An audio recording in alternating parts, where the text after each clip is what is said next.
木瓜和舌頭網絡文章。前台北榮民總醫院嘅彭方谷院長呢，佢有一篇非常之實用嘅延長壽命嘅報告，就係木瓜同埋舌頭練習。木瓜係乜嘢啊？咪我哋食嘅生果咯。木瓜係水果之王。未來治療惡性腫瘤嘅新方法唔再係化療、放療，又或者係手術啦，而係通過改變飲食嘅習慣嚟改善我哋新生血管嘅。下邊我哋所講嘅資料咧，大家要認真聽，好簡單嘅咋，而且係非常之實用嘅。你可能唔知道嘅就係木瓜，我哋平時啊好容易買到嘅呢個水果咧，係叫做水果之王啊。咁啊，有好多醫生推薦同埋稱讚嘅嗰啲西紅柿，即係番茄啦。佢如果同木瓜比起上嚟咧，簡直就係小菜一碟。木瓜連續2年呢，係被 WHO 世界衛生組織評定為營養價值最高嘅水果，被稱為水果之王嘅。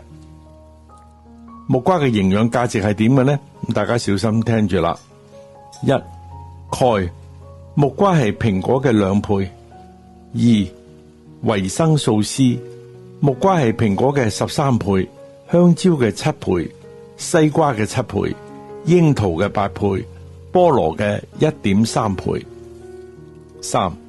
維生素 A， 木瓜呢係獼猴桃，即係奇異果嘅10倍，蘋果嘅18倍，番石榴嘅1.5倍，香蕉嘅15倍，西瓜嘅1.5倍，櫻桃嘅15倍，菠蘿嘅16倍。4.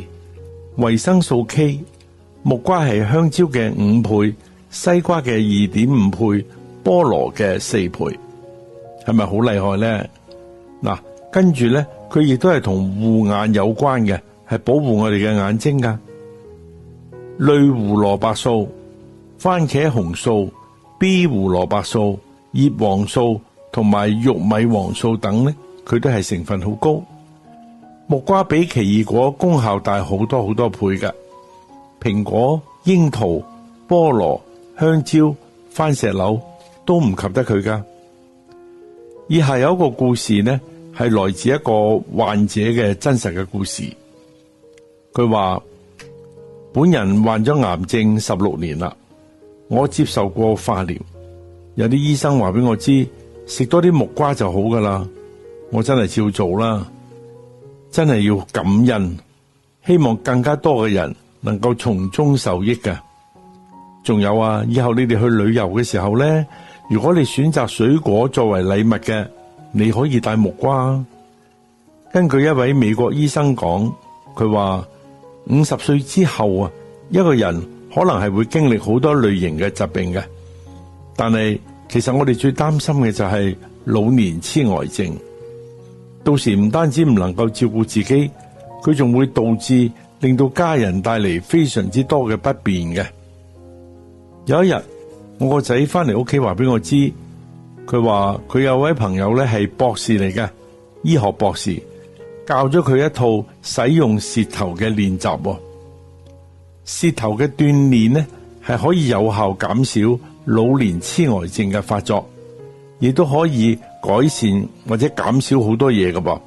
嗱，慢慢聽住我講啦。舌頭究竟可以點樣減少或者改善老年痴呆症嘅發作呢？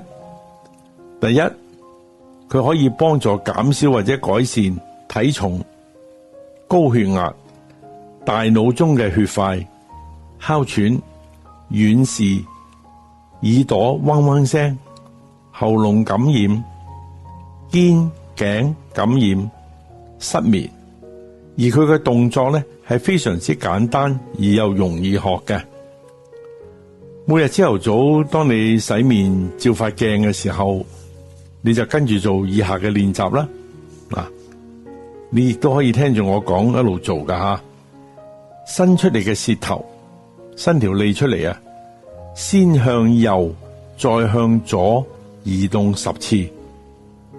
佢話自從我開始每日鍛煉呢一個舌頭練習之後咧，我覺得我嘅大腦記憶力係得到改善嘅，我嘅頭腦清晰，仲有其他嘅改進，例如遠視改進咗，頭暈少咗，改善健康，消化好咗，輕微嘅流感感冒只係有輕微嘅，或者係改善咗，所以咧即係話我係變得更加強壯，更加敏捷。而舌頭運動咧係亦都可以幫助我哋控制同埋預防老年痴呆症嘅。醫學嘅研究發現，舌頭同我哋嘅大腦有關。當我哋嘅身體變老變弱嘅時候，最先出現嘅跡象咧就係我哋嘅舌頭變硬。好多時係硬到會點呢？係硬到會咬到自己嘅。經常鍛煉呢個舌頭係會刺激我哋嘅大腦嘅，有助於減少我哋嘅思想萎縮啦，有一個更加健康嘅身體嘅。咁所以喺呢度咧，亦都係好希望大家咧就能夠做多啲呢方面嘅運動，咁啊幫助我哋咧係越嚟越好嘅。同時我亦都喺網絡上咧就睇到一封信，佢嘅題目叫做寫給自己。佢話，當你覺得好攰嘅時候，你唔好話俾人知，因為人哋唔會明白你嘅感受嘅。如果你覺得好嬲，你抬頭望下天空啦，個天咁大，佢一定可以包容你所有嘅委屈。你覺得難過嘅時候，你唔需要話俾人知嘅，因為有一啲痛只可以一個人去承受。自己嘅悲傷，別人係冇法子會體會得到嘅。正所謂半生風雨半身寒，一杯濁酒敬流年。回首過往半生路，七分酸楚三分甜。人生咧就好似係一場夢咁，夢醒咗之後一切皆空，所以我哋要學識同自己和解，看淡得失，珍惜擁有。我哋爭不過歲月，跑不過時間，唯有以自己喜歡嘅方式過好我哋嘅每一個日出同埋日落。